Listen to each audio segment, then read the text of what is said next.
Hello, one and all, and welcome to New York. Joseph F. Facina Field in New Rochelle on Alumni Night, where the 3-1 New York Empire are playing host to the Philadelphia Phoenix, who come into this East Division matchup at 0-3. The Phoenix have never beaten the New York Empire, but there is no better day than the night. And Dan Hilton alongside Tricia Smith up here in the booth for this one. And Tricia, the dead disc. Well, in their patented vert stack, the Empire seem completely untroubled. Weinberg, the long swing to Yacht that he has to track down. The inside break, Chartok to Jeff Holm. Made sure he had enough real estate, and he tracks it down. Easy catch for Jeff Holm, playing exactly into the space. Yacht tracks this one down, but now Yacht stuck on the sideline and forces a tough throw into Roachmeyer-Bailey. Little now one throw away. Here's Whitmer against Jack Williams. And it looks like it's going to be Trefillis with the first break of the game. 2-1.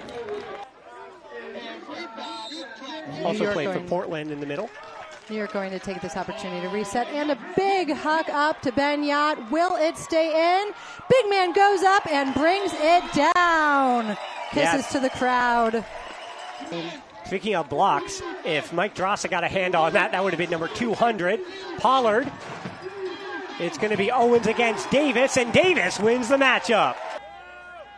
And Sam Jonas still on the disc. It's Matt LeBar, who is the one who was on poached. And there's LeBar into the end zone for Agami Contreras. So good call. He got called for a few against Atlanta as well, being pretty physical. With 8 seconds left, here's Ryan. Cushy looking end zone. Said it's Owens. Has to go. 3 seconds.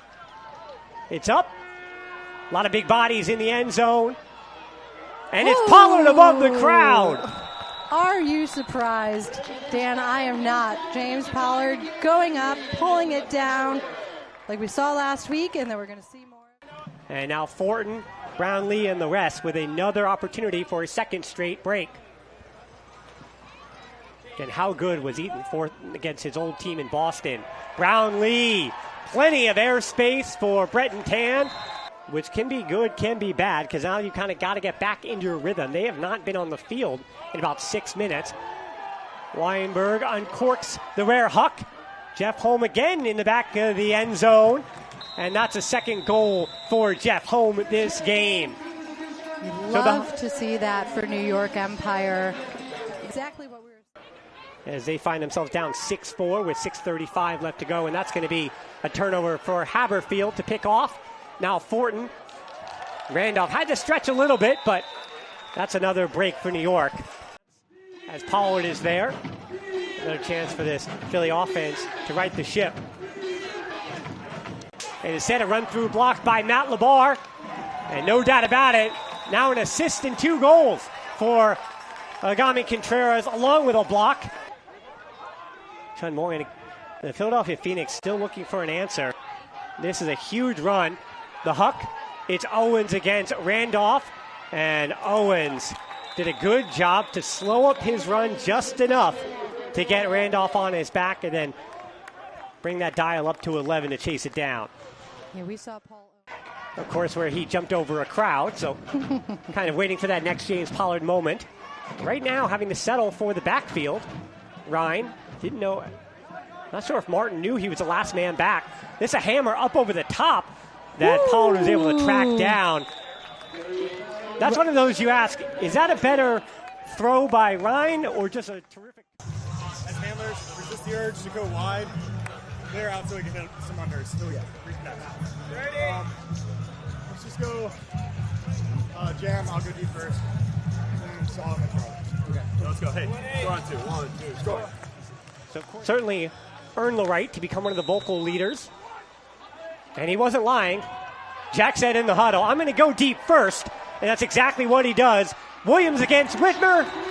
Williams gets the better of him. So that's about as choreographed as you'd like it to be. Is. He told us he was going to do it, but unfortunately, Philadelphia Philadelphia able to bring it up to their end zone. Pollard unleashing a huge backhand. And this is Paul Owens with 2 Empire players behind him. He's not going to be in. Right on the doorstep, though, with Suvorov, the one man with him. This pretty risky as Randolph lays out for it and prevents the goal. Wow, what a play from John Randolph.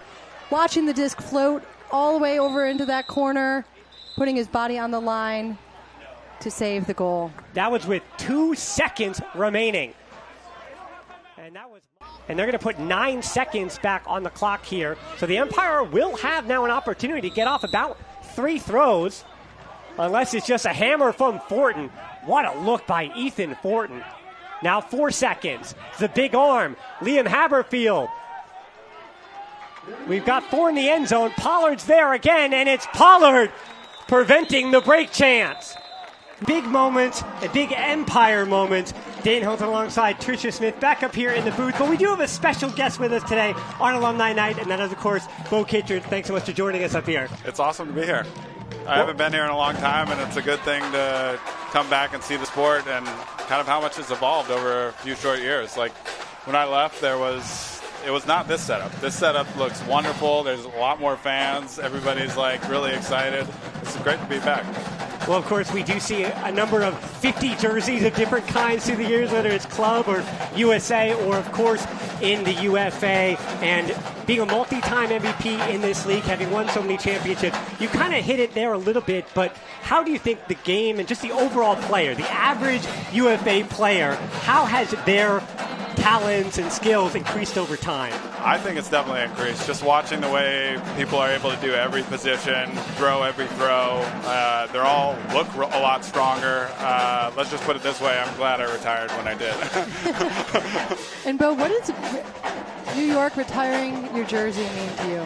It means a lot. I love New York City. I've grown to love the people here, and New York was I knew kind of my last shot at playing Ultimate in a professional way, and maybe the last I'd ever play Ultimate, and I wanted it to be a special thing, and it turned out to be probably one of the most important things that I've done, just because it was like all of my skills bringing it to like an organization that had the talent but hadn't won anything. And it's like, what can you make a team into like a championship team based around like how you've learned the sport for so long? And it was like kind of this perfect meshing of like bringing in some old school like knowledge with this youth and like growing a winning attitude and like a winning mindset. And now they don't lose. It's like crazy to like be the birth of like something that's become so dominant. It's a cool feeling. Is there one player that you've seen that has grown quite a bit since you started playing? Yacht. I'm a big Yacht fan. Yeah, I think like he, when I first met him, he was, green but so energetic and just like wanted to be a good player. When you have the combination of the skill and the desire, it's almost easy to like get that person to be like a really impressive player. So did you give him a little extra coaching? I did, definitely. Well, I just like kept reminding him that who he could be. It's like you got to like always show players where they could be rather than like, because like he was already good, but it's like he could be great if he wanted to be great, and I think he is. I think he is great. And Beau, now when you're looking back, as again we want you to update everyone with what's going on with you now, of course, but as you're doing what you're now doing outside of Ultimate and you look back upon your career and your legacy, what are some of the things, it doesn't even have to be in the UFA specifically, but what are some of the things that really stand out to you and remind you of the legacy you had in this game? Probably helping start this league, honestly, is like one of the biggest things. Like I still remember some of those early conversations about like where the sport was going to go with some of these people that were like, what if we try to make professional Ultimate a thing? And I remember thinking, like, I've always wanted to be a professional Ultimate player, but I know there's no league. Now we have the people that want to make the league happen. Like, we should give it a go. We have the skill, like, a beautiful sport. We just had to put it all together. And, it took a long time, but it's so cool to, like, see where it is now, even after this short amount of time. And do that in the 2018 and 19 seasons? Yeah, I think that was the funnest part to be part of this team, was like teaching and showing and watching them learn how to do it.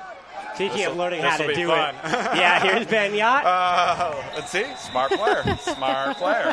Why do I need to jump when I can pancake it? He studied at a higher school than me. Oh, wow. Okay, yeah, so that didn't come from you. No. Speaking of good schools, though, the Dartmouth product, Oliver Chartok, going deep from Weinberg. And we don't really usually see this. You see Elliot Chartok giving a hug to Weinberg. We don't usually see Charles' game, and he was in Minnesota. I'll put you on the spot again because I think the New York Empire have had quite of these names, as Weinberg is going to make me think about that question for a moment, because this is Weinberg to Jeff Holm. Again, not necessarily the two names that bring all the fans into the seats, but they're the names that are putting Philadelphia to the sword. 15-9 now. Antoine Davis really using his body to take position.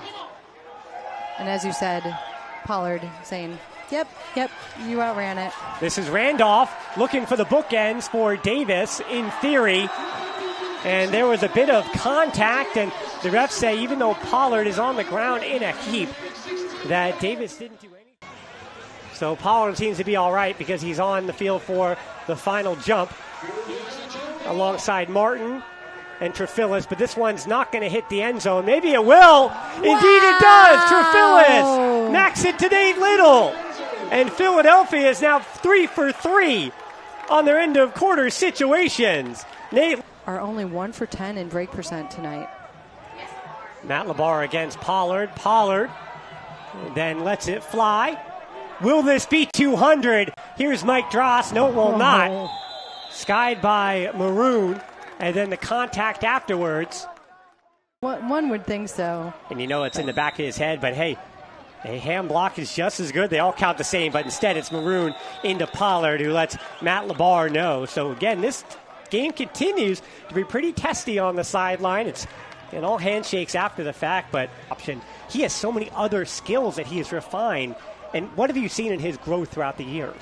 Oliver has been such a... As John Randolph, speaking of getting some growth, he came as an 18-year-old to the Seattle Cascades, a bright-eyed young Seattle player, and now he's a full-grown, bearded, Callahan-getting Empire player is John Randolph. Makes it 19-11. We were talking about John Randolph, about how smart he is in defending handlers and in the backfield and be able to move the disc more. And so they weren't able to, in games earlier, able to get it to the second layer. Well, they're going right from the first layer to the last layer. Paul Owens using that breakneck speed and gets one back quickly, making it 19-12. But sometimes the Philadelphia offense, they do show you. They make it look so easy at times. They do. And you wonder, why can't they do that every time? Yeah, I mean, that's where we've seen Philadelphia be a little hot and cold with their Huck game. Salt Lake have shown themselves to be best in the UFA, but cannot count out teams like DC and New York, as Mott will give Owens the matchup with Sam Jonas, the rookie. And that's Owens. What a grab by Owens. And a bit of physicality, too, so he'll get to center the disc. Yeah, they've been able to go up, and Paul Owens showing that he can win with not only with his speed, but also in the air. Owens. High stall count, though. Will throw this one up, but finds Trissolini in that back corner. Somebody getting close to jumping over somebody else, and the talent and skill and athleticism around this league getting better every week. And speaking of good athletes, Jack Williams, one of the best that there is, and he lets this one go. What into a Oliver shot. Chartok, and clean offense from the Empire. And it was Mott with 7 seconds to Little. So Little, 2 seconds. See, with enough time for Mott. Mott got it off in time, but this one will harmlessly go out of bounds. And you see Mike Dross so close, because if that had stayed in bounds, Mike Dross would have got a hand on it. That would have been 200. But instead, Mike Dross stuck at 199, but the Empire not stuck at 3 losses. They head up to 4. They're now 4-1 on the season as the Philadelphia Phoenix fall to 0-4. Again, for the second.